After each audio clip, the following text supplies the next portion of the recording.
Welcome to foHRsight, a podcast about HR, leadership, and the future of work. I'm one of your co-hosts, Naomi Teitelman, and I'm pleased to welcome Gustavo Razzetti back to our show today. Fun fact, Gustavo was our very, very first guest on foHRsight back in early 2023, back at episode 6, when he released his very timely book at the time, Remote Not Distant, which we see in the background in his room today. Well, time has flown, and Gustavo has been very hard at work writing another book, which we will chat about today. Gustavo is a self-proclaimed culture change instigator, speaker, and CEO of Fearless Culture, a culture design consultancy. He's facilitated over 1,500 workshops with teams at Microsoft, Mars, Merck, Globant, and the Inter-American Development Bank. He contributes regularly to Psychology Today, and his work has been featured in the New York Times, BBC, and Forbes. Welcome back to foHRsight, Gustavo. It's such a delight to see you. How are you doing today, and where are you joining us from? I'm doing great, Naomi. Thank you for inviting me again. I'm joining from home, which is Jacksonville Beach, Florida. The last time we spoke, I was in Chicago, so I moved a few years ago. Yes. Yeah. And so change you of moved, weather. Yes, change of weather. And I am heading to Florida next week myself, not Jacksonville, but hoping for some warm weather. You may know from your friends in Chicago and maybe some friends in the Northeast, it's been a pretty brutal winter. So by the time this podcast episode drops, hopefully there will be no more snow on the ground. Totally. And my two sons are still living there in Chicago. So okay, so they've braved the cold winter. Yeah.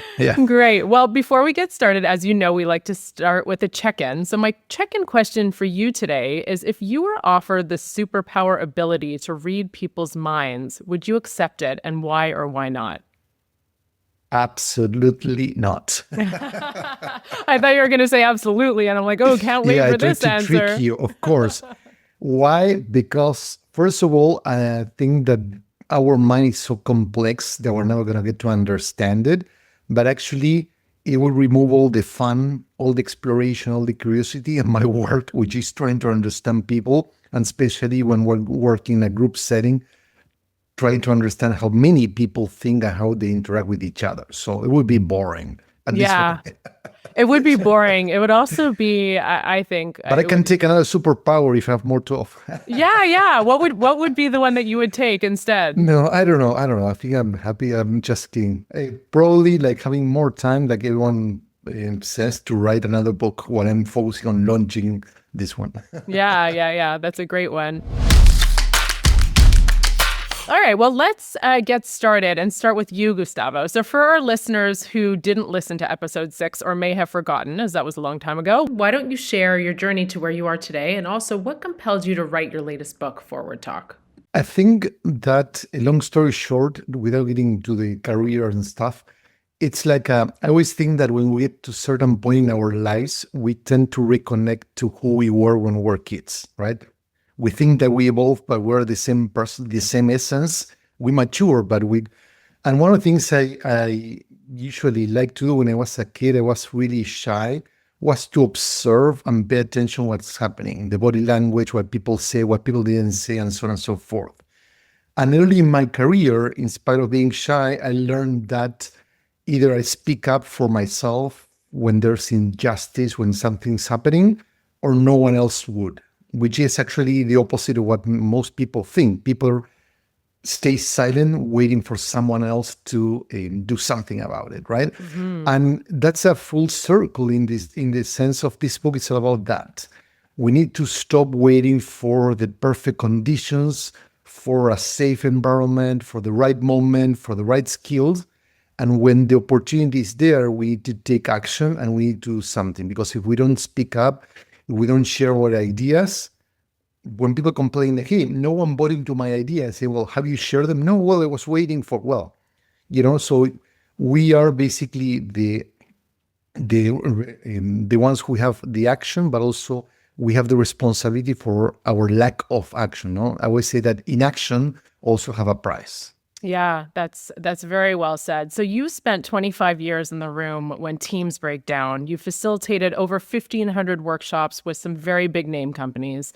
What was the moment that made you realize the problem wasn't strategy or structure, but rather the conversations people weren't having? Sure. Before having my current consulting firm, I've been like for 8 years working on with my own firm. I used to work in marketing and advertising. And I say this because many people didn't know.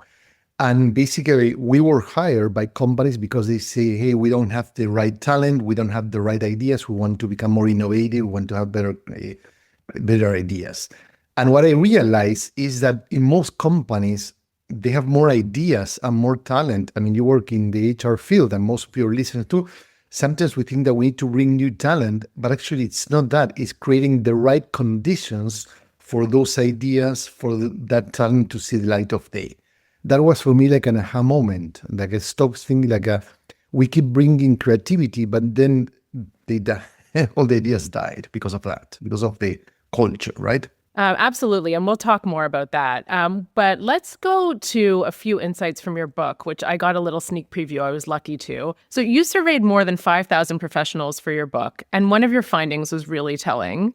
When people were asked why others avoid hard conversations, 73% said fear. But when they were asked why they personally stay silent, the top answer was it won't change anything, which is surprising, but not if you think about it. So walk me through that finding and why it matters so much for how we approach team culture. Totally. That's what I call the pointlessness paradox. Either because of our personality or because of how we were raised and trained in the workplace, at some point we think that our words, our actions, our behavior won't have any kind of impact. For example, many organizations have employee surveys, right? So people contribute, they share their concerns, they share ideas. Maybe we could do this or that, whatever. Then leaders ignore the results. They don't do anything about it. So next time that you ask people, hey, what can we do better? Most people will start basically filtering their ideas or actually not even completing the survey at all. So what I say is that when we join organizations, usually we are trained not to have conversations. So people tell, hey, Naomi, look, in this place, we're not that open-minded, or our leadership tends to dismiss people who bring maybe challenging ideas, or our boss doesn't want to be challenged in a public setting. So all those behaviors contribute to the idea that we shouldn't share our ideas. Wow. So what do we do about that? Like, how do we get ahead of that type of behavior starting and festering and becoming a real kind of cultural problem? Yeah, I call this a paradox in the sense that on one hand, to your point earlier, it makes sense that people do that. When I was doing the research, it was a surprise, but it wasn't really a surprise. However, the other point is inaction, as I mentioned earlier, has consequences. So if I don't speak up, then nothing's going to improve, for sure. If I don't share my ideas, no one ever is going to take my ideas, right? And so you're going to feel frustrated. Daniel Pink conducted a huge study on regret, and I did a similar kind of study on conversational regret, which is people regret the things that they didn't do more than the things they did. So when we're afraid of maybe taking risks or having a conversation, invite someone out, maybe take a sabbatic and go and travel around the world, we're afraid of doing it, right? But the people who took the risk didn't regret it as much as those who thought about doing something and they never did it. In conversations, exactly the same. Yeah, probably it's going to go wrong. You could get fired or whatever, but you can also get fired if you don't do anything, because in the end, you're going to be responsible for the outcome of your team. So that's the biggest thing to realize, what I call conversational debt. The price that we pay for the conversations that we don't have, or those that we have, but we actually don't address the real issue. That makes a ton of sense. And it reminds me of the saying, you miss 100% of the shots that you don't take, right? So really leaning into that risk. Everything has its risk, but the risk of not saying something is often way higher than we actually realize. So let's go into the three patterns that keep teams stuck. In your book, you talk about avoidance, blame, and groupthink. So most people can spot the first two easily in a group dynamic, but you say groupthink is the sneakiest one. So why is false harmony or like false alignment so hard to catch, and why does it often get celebrated, in fact? Yeah. So avoidance, it's both a choice and a consequence because they are all interconnected. So avoidance is we don't want to have the conversation for whatever reason. Blame, to your point, we're most used to it because it's when instead of trying to understand what's the root cause, when something goes wrong, we rather blame our colleague, blame it on Gustavo, blame it on the IT department or finance, whatever, and off we go. Groupthink, it's something that it's about when we conform to the team norm, so we put harmony, acceptance over outcome. For example, we choose the safest idea, so the idea that everyone's going to like, instead of the idea that the team really needs. Or the leader promotes, the leader decides this is the right direction, and everyone says, okay, even if we don't agree. That's what I call the difference between what happens in the room and what happens afterward. Agreement happens in the room. Alignment is, or lack of alignment, is what happened outside the room. So in the room, everyone conforms, we nod, we look that we're on the same page, but then when we have to implement, everyone goes or moves in different directions. So that's the point, that it's you mentioned it's sneaky in the sense that it feels good because we're all quickly making decisions. We all feel like we're one team, that kind of language, we're one, we're pulling the same direction, all the ducks in the row, all that language that leaders want to use. But it's more of a fantasy, an illusion than a reality. And why it's celebrated? Because we have this idea that great teams agree. And actually, in my book, not only the book I wrote, but in my life book, great teams disagree. They have strong fights, strong conversations, but then when they leave the room, they are on the same page. Bad teams have harmony in the room and then disagreement outside of it.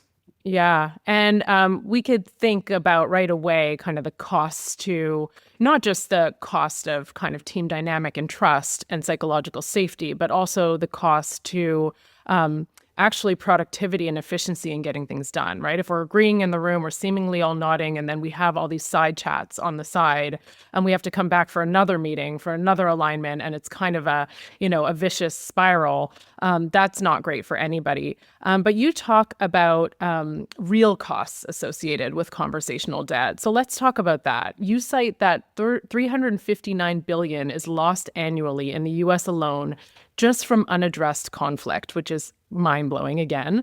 But you say that the financial toll isn't even the full story. So what are the hidden costs that don't show up in budgets? And what does a team look like when conversational debt has been building up for years? Yeah. There are three types of conversational debt. So we understand how it hits team. One, it's alignment, the illusion that we're on the same page or pulling the same direction, but we're not. The second one is more emotional in nature, which is belonging, that represents lack of trust, lack of psychological safety, interpersonal relationships suffer. And then the last one is collaboration, right? You talk about meetings.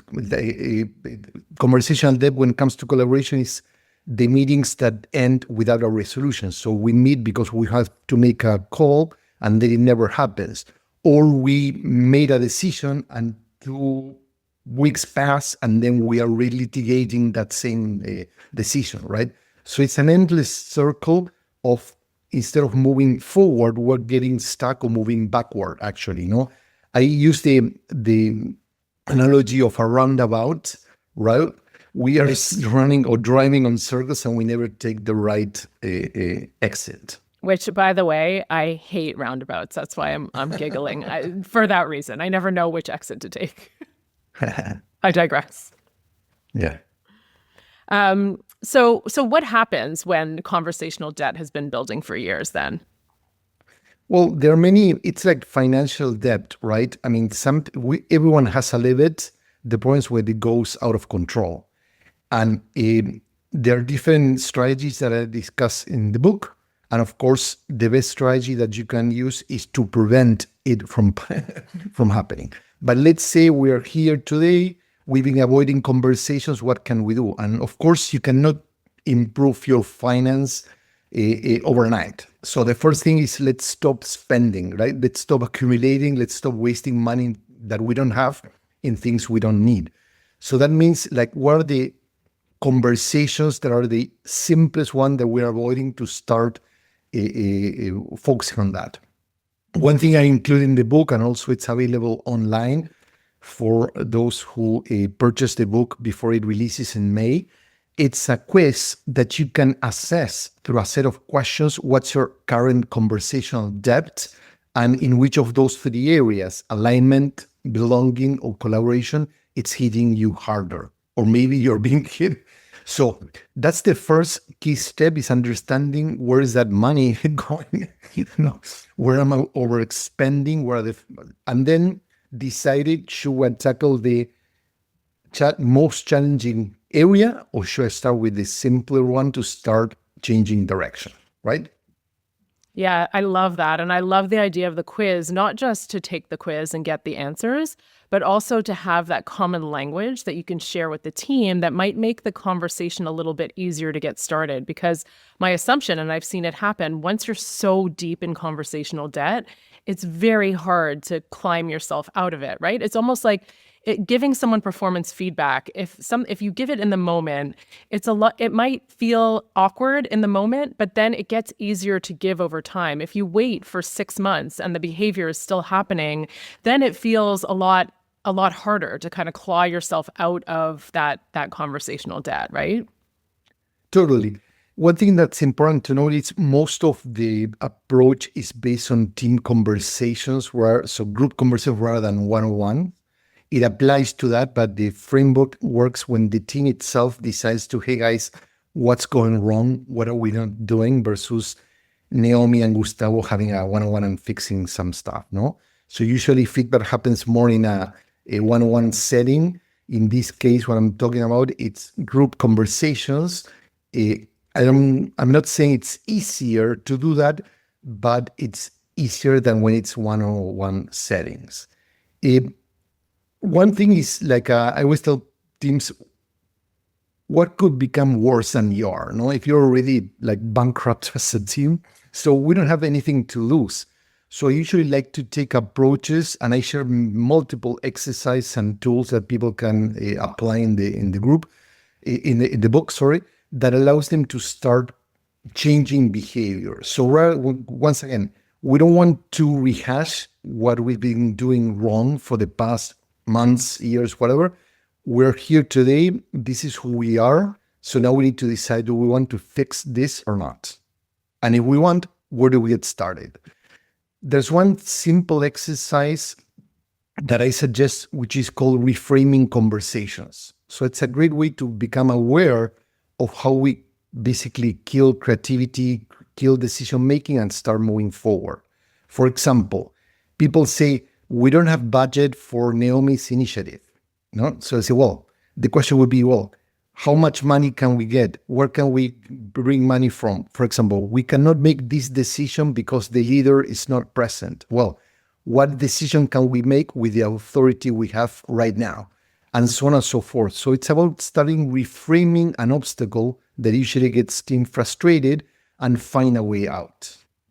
I love that. I love the point you made also about avoiding kind of the blame game, right? Like there is some learning that needs to happen based on the past, but very little, and then quickly you have to pivot to the future, or we get in too much of a blame game and pointing fingers.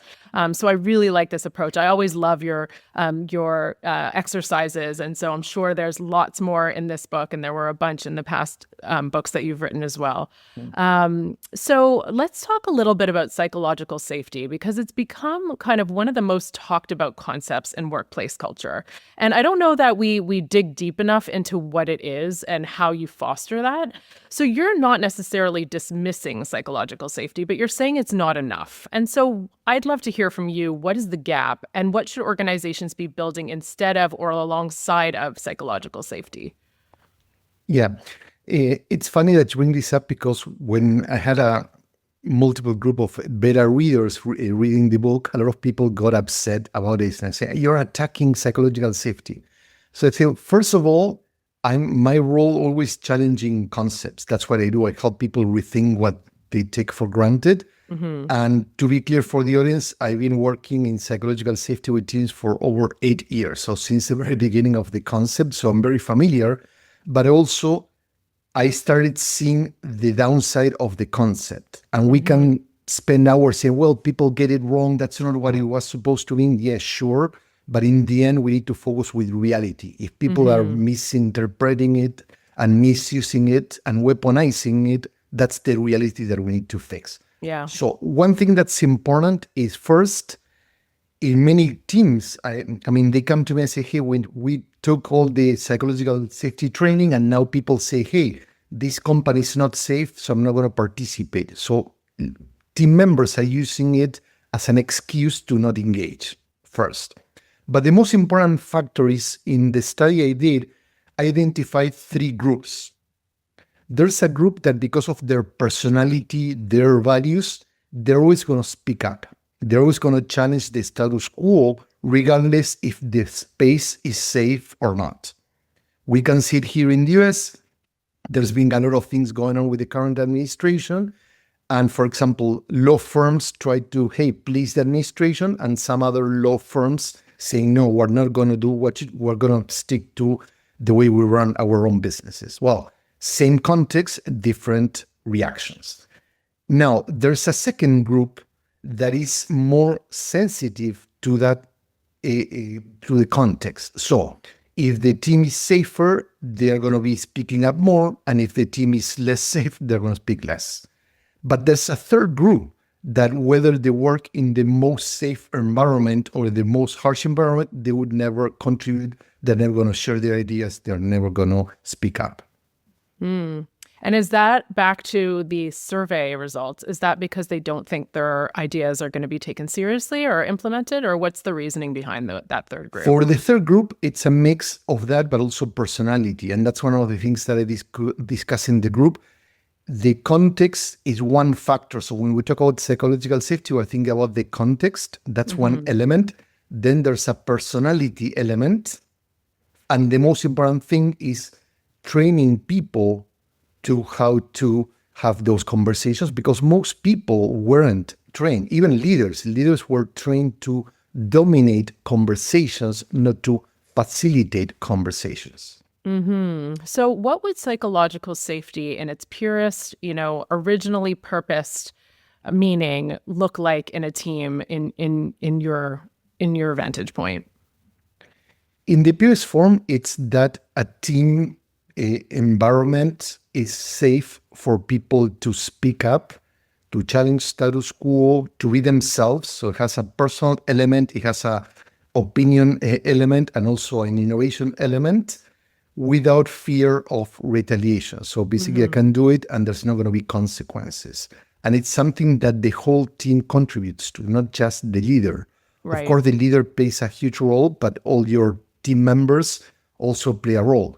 Naomi can be the leader and say, guys, it's cool, and you embrace and support a safe environment. But if your colleagues are going to harm you behind the doors when the leader is not present, then the team is not safe.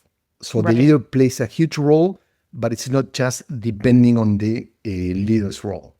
Yeah, that makes a ton of sense. And I assume that, in many cases, teams start out psychologically safe because it's almost like the naive psychological safety. And then as soon as one little thing happens that erodes trust or, proves them wrong, that trust and that psychological safety can deteriorate really quickly. Totally. And that's first because of perfectionism. I think that a lot of people, I wrote many books, but so we'll see, this is like shooting myself on the foot. It's like sometimes we take books like too seriously, the concept is not perfect. Like we're Right. human beings, same as culture. No, yeah, leaders are going to live their values most days than not. But we Hmm. cannot say because one day they don't, oh, they're betraying the culture. The same with psychological safety.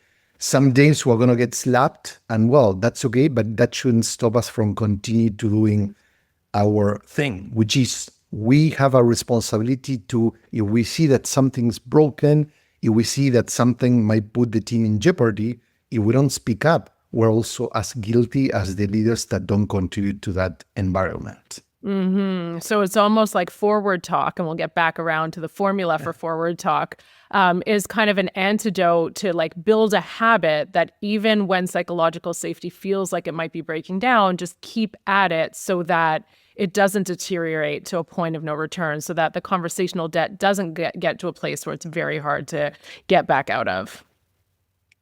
Totally, yeah, he said. You nailed it. All right, so we'll go back to forward talk, and let's talk about your formula, which is address the real issue and focus on the future to get forward talk, which sounds really simple, but you're clear that it's not easy, and I'm sure it's not easy. Can you take us inside a real messy moment where a team was deep in kind of backward talk or conversational debt, and show us what the shift actually looked like to get to forward talk?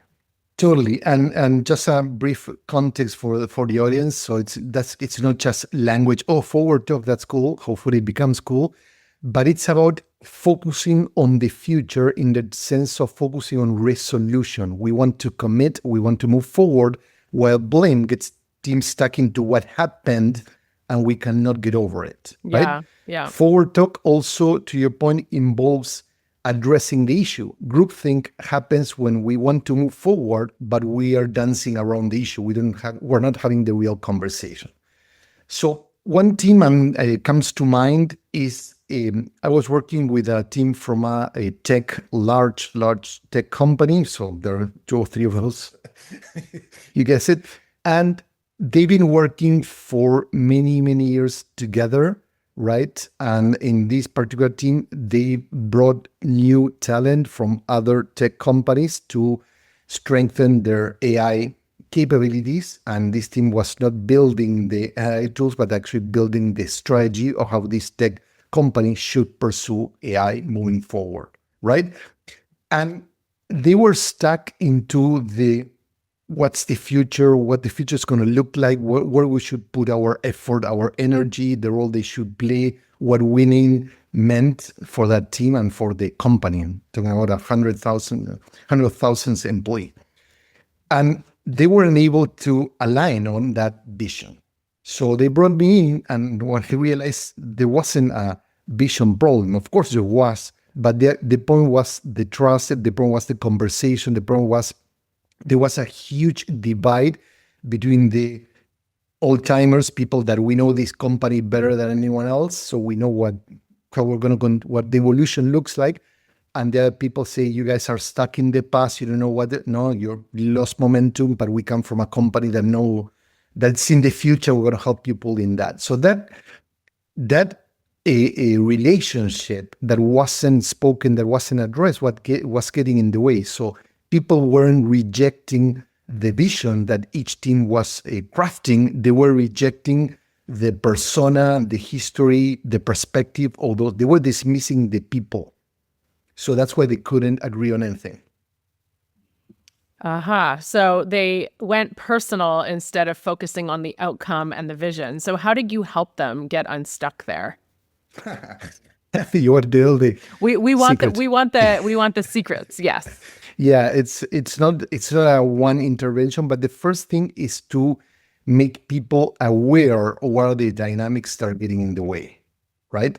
You said it got personal. It's always personal. Conversations are personal, right? We filter, we infer intent.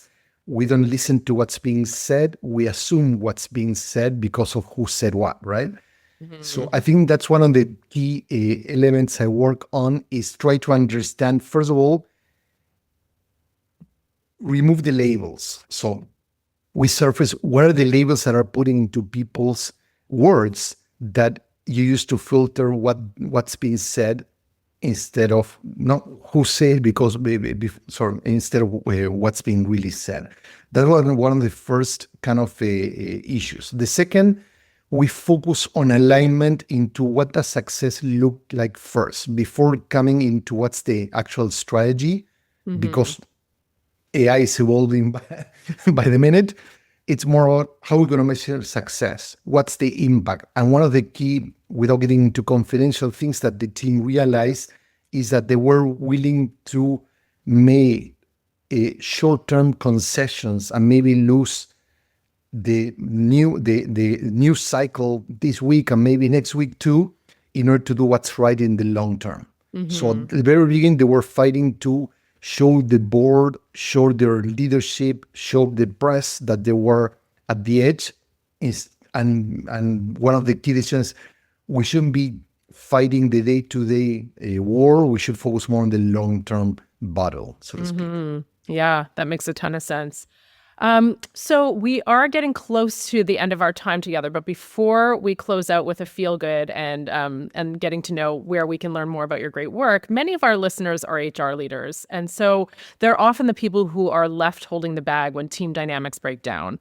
So based on everything in your new book, what's the one thing you'd want every HR leader to stop doing, and maybe one thing you'd want them to start doing when it comes to building teams that can actually have conversations that matter? Yeah, I would say stop rushing alignment. I think that's what's one of the most critical things. So people confuse alignment with agreement, right? People are not going to agree most of the times, and that's okay. We need to disagree and commit. So there's a moment to express your disagreement and then move on. You don't need to change people's mind for them to support your vision. But when you try to change people's minds, they're never going to support you, Right. because then you become the enemy.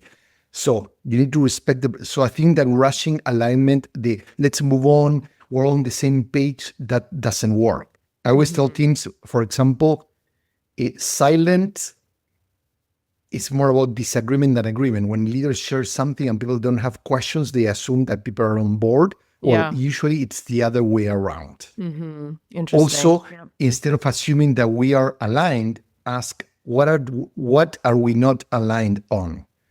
Because there's always little things that we might be aligned on the vision, but not how to get there. What are the priorities, or who should do what? So give room for people to discuss that, and that's going to change things a lot.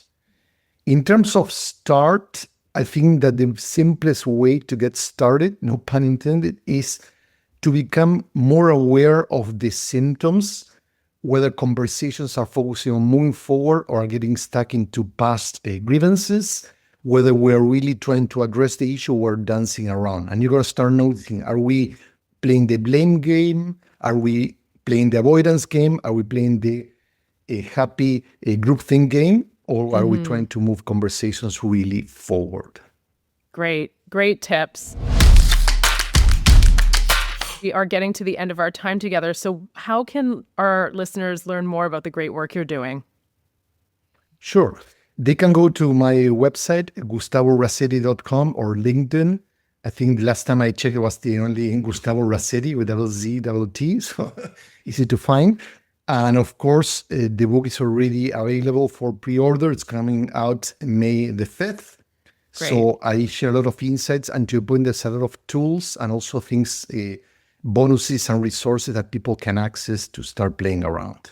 Great, fantastic. And like we did with your last book, we'd love to give away a couple of copies. So for our listeners, you can post about this episode and tag myself and or Gustavo and or Future Forward, and you'll be eligible to win a book.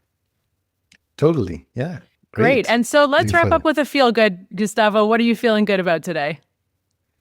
I'm feeling good that my two sons are returning from Chicago. My wife, this is not so feel good, but just lost her dad a few days ago. So my sons are coming. And in the midst of bad news, good news, we're all going to be together and support each other. So that's great. Nice. Good to see the silver lining. Happy. I'm really sorry for your loss. No, thank you. Yeah. Well, thank you so much again, Gustavo, for joining us on our show again today.